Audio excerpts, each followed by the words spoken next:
Presentable Liberty is an indie game which is the work of late Robert Brock, who passed away just 4 years after creating this game in 2014. Presentable Liberty is the second game in the Menagri series and changed the lives of many people and the way they see life itself. This game might change you as well, so let the fun begin. Believe it or not, I found out about this game through Roblox. Someone recreated this game that I had played a while ago. The name of this game is Noted Reality and has more than 2 million visits. This game relies solely on the themes of isolation, claustrophobia, and the inability to help people in need. People say that this game portrays Robert Brock, aka Wirt Paul's depression, and shouldn't see the light of day, while many are attached to the story and its characters. You, the player, are a prisoner who is locked by Dr. Money, a greedy rich man who puts money over the lives of people. At the start of the game, Dr. Money sends you a letter informing you about a deadly virus outbreak that wiped out 98% of the human population, and the remaining 2% are inmates like yourself. Because the prisoners have been ending their lives, Dr. Money started assigning each prisoner their own happy buddy. Your assigned happy buddy is Mr. Smiley, who keeps you entertained with his letters, poems, songs, and even gifts. He embodies a sense of happiness and warmth, portrayed by his colorful letters. On the other hand, your old friend Salvador portrays a more mature, nature-inclined mindset, who is on a journey to the Far East. As he is out of town, he has no idea about the virus and seems to be living joyfully and peacefully, describing his journey and remembering the times he spent with you. Salvador sends you a bug friend to keep you company. The bug roams around your cell, unable to adapt to its new home. Mr. Smiley sends you a portable entertainment device to keep you accompanied and keep you from ending your life. The first day is over and you wind yourself to bed. The second day begins with a new game for your portable entertainment device, gifted by none other than Mr. Smiley. Salvador explores more and heads north. Salvador mentions that he has started working on a table for us and sends one of its legs. A new and final character is introduced to the story, named Charlotte, the owner of a nearby pastry shop. Charlotte is one of the last people unaffected by the virus. She has isolated herself in her shop and has no person to contact to except for us, and hopes to have tea with us sometime. We have no way of letting her know that we are alive, but she just assumes that we are, so at least she has someone to share her loneliness with. The day ends and we wind ourselves to sleep. The third day begins with another game for the portable entertainment device from Mr. Smiley. Salvador informs us that he is heading back home, unaware of what he is about to witness.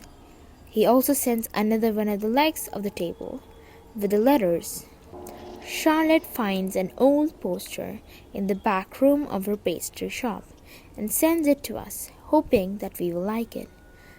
Forgot to mention that Salvador also sends the last 3 parts of the table. The third day ends and we wind ourselves to sleep again. The fourth day begins and we receive a letter from our dear friend, who mentions that he cannot wait to come back to the smell of his hometown, unaware of the disease. But no matter how badly you want to warn him, you simply cannot. He comes back and finds no one, realizing what had happened while he was gone. Dr. Money sends you a letter apologizing for the creation of this virus, and that this virus was his fault. To cover the mistake, he gives us a poster of Money, portraying his true and evil personality. Charlotte reminisces on how she misses the lively streets, and the only few things she can see now are corpses and blood. Dr. Money introduced an antidote to the virus that secretly causes the organs of the subject to fail, eventually leading to death.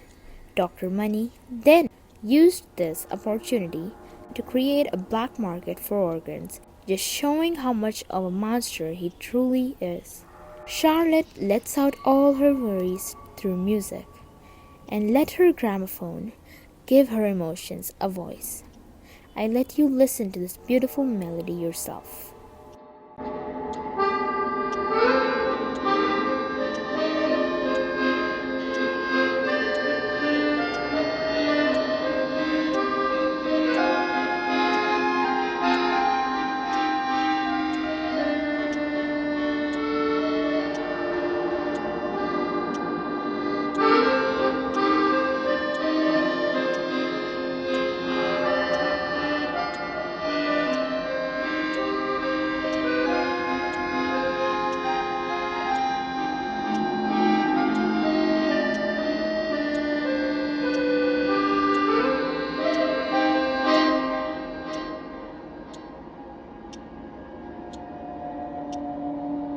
Even though she could play it again, she doesn't see any use of it.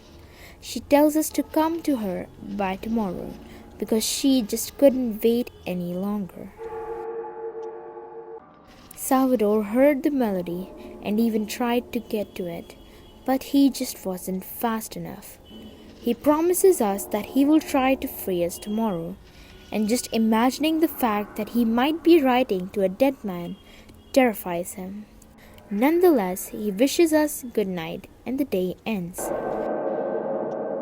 The fifth and the final day begins with Mr. Smiley, who finally comes out of his fake persona.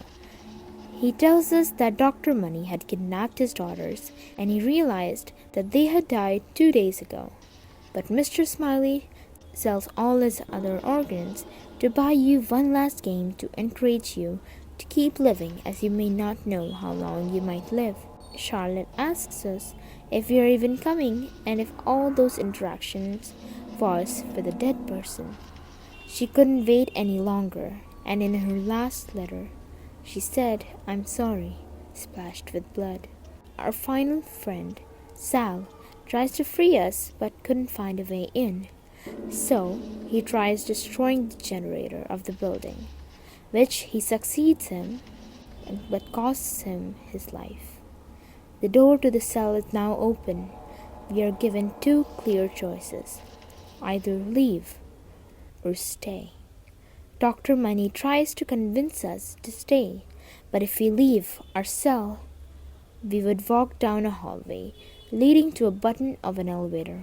So basically, our cell was an elevator the whole time.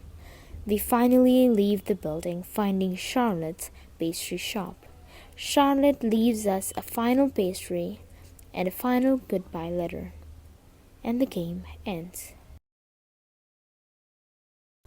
I will not be discussing the other ending, but if you do want to know what happened, you could watch the video linked in the description of this video. The gameplay footage I used in this video was from Amusing Turtles video, so make sure to show them some love as well. As always, keep doing what you usually do, and hopefully, I'll see you next time.